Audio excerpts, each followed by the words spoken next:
At this point of time, you should have read A Valediction Forbidding Mourning and looked up the meaning of the words in the title so that you could restate the title and have a simpler, easier to understand title for this. Something simple language that removes those words and makes it in layman's terms. After you've done that, let's look at what's going on in this poem and start to group some ideas. So the poem starts, virtuous men pass mildly away. And as we look at these first stanzas, we could see that we are not finding any periods. We have a semicolon, but our first period is not going to appear until down here at the bottom. So we have this as our first period. Now, what does that tell me? That tells me that if everything in a sentence is a single idea, then the author is telling me that these first two stanzas are joined in concept. So we're going to label this as concept A.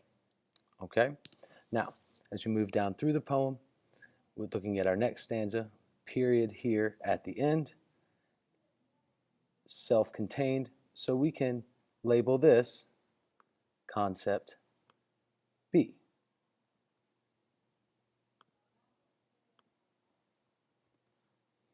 As we come down a little more, we see, again, we have a period at the end. So we'll come in and we'll know that this is a self-contained thought. Now, as this becomes a self-contained thought, what I notice is this word here at the beginning, but.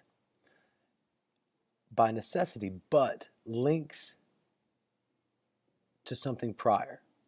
I like to eat cashews, but I'm allergic. That I'm allergic because of the word but is linked to whatever preceded it.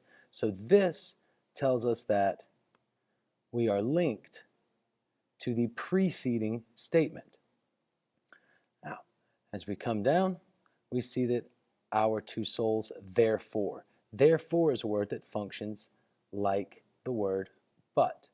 So if we had a statement, I can drive, a negating, connecting word, right? It connects it, but it says the opposite. I can drive, but I don't have a license.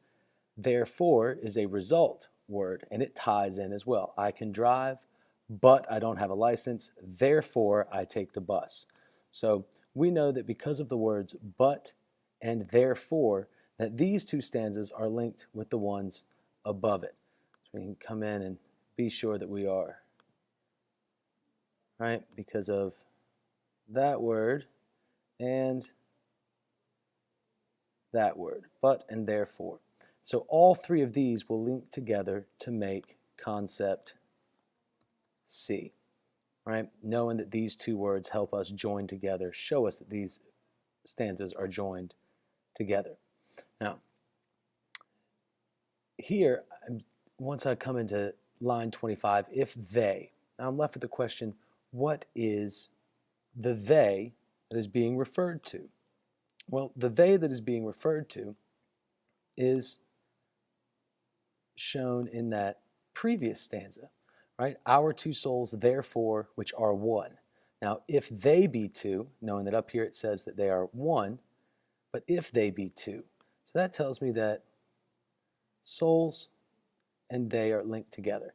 If they be two, right? So this is letting me know that it is a different concept, but I am still linked to the soul. That is what my pronoun is replacing, the noun soul. And then we are looking now at another concept, right? So this is taking a different look. All right.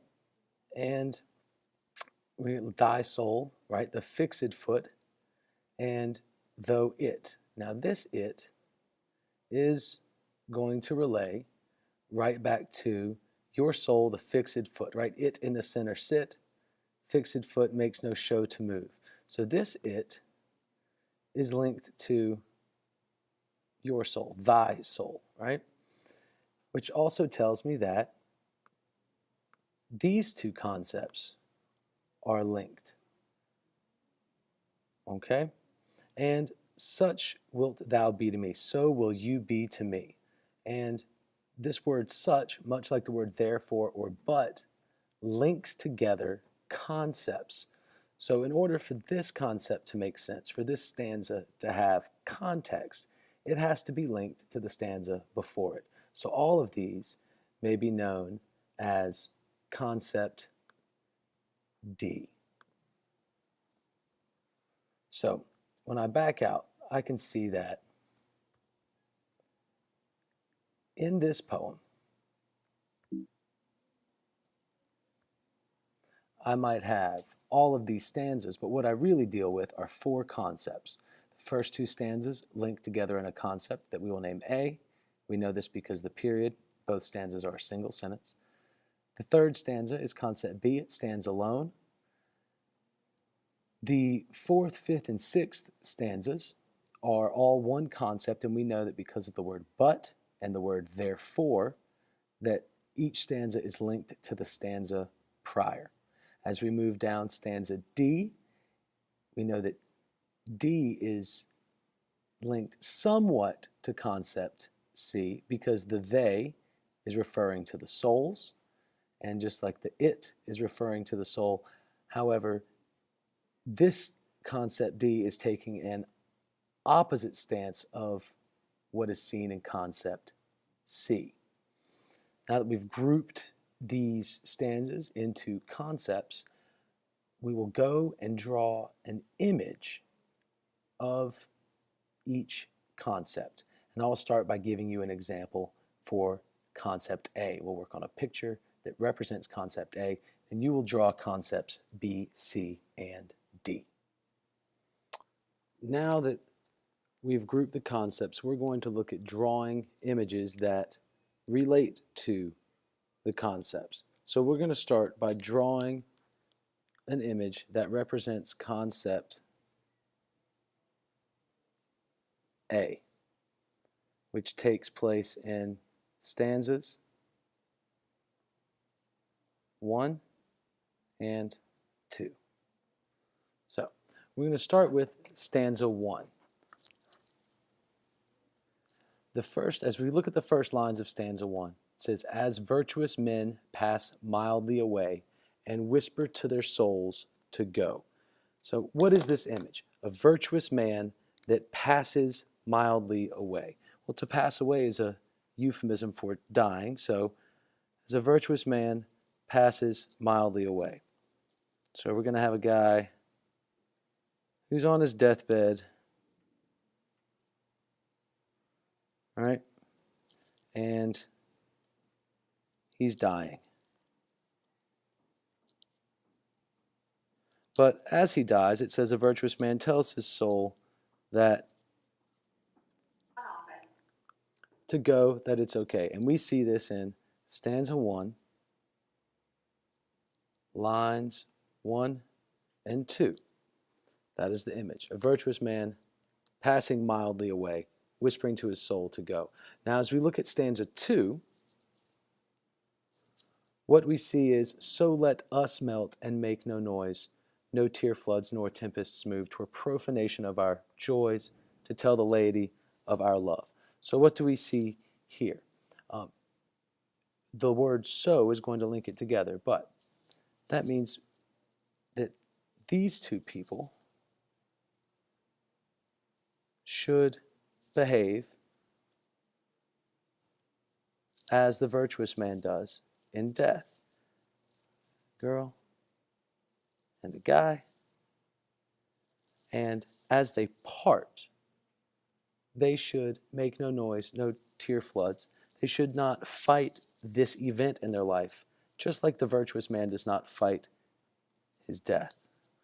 So they should be saying to each other, it's okay.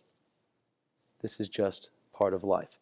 And what our poet is telling us is that these two should behave similarly. Their behavior should be equal to that of the virtuous man. And we find this in stanza 2, lines 1 and 2 in that stanza. So this image of the virtuous man passing mildly away, whispering to his soul to go, he is accepting, he knows. This is the manner in which our two people, as they part, the manner in which they part. Neither one is yelling extravagantly, trying to fight the inevitable, but they are accepting it with aplomb and maturity.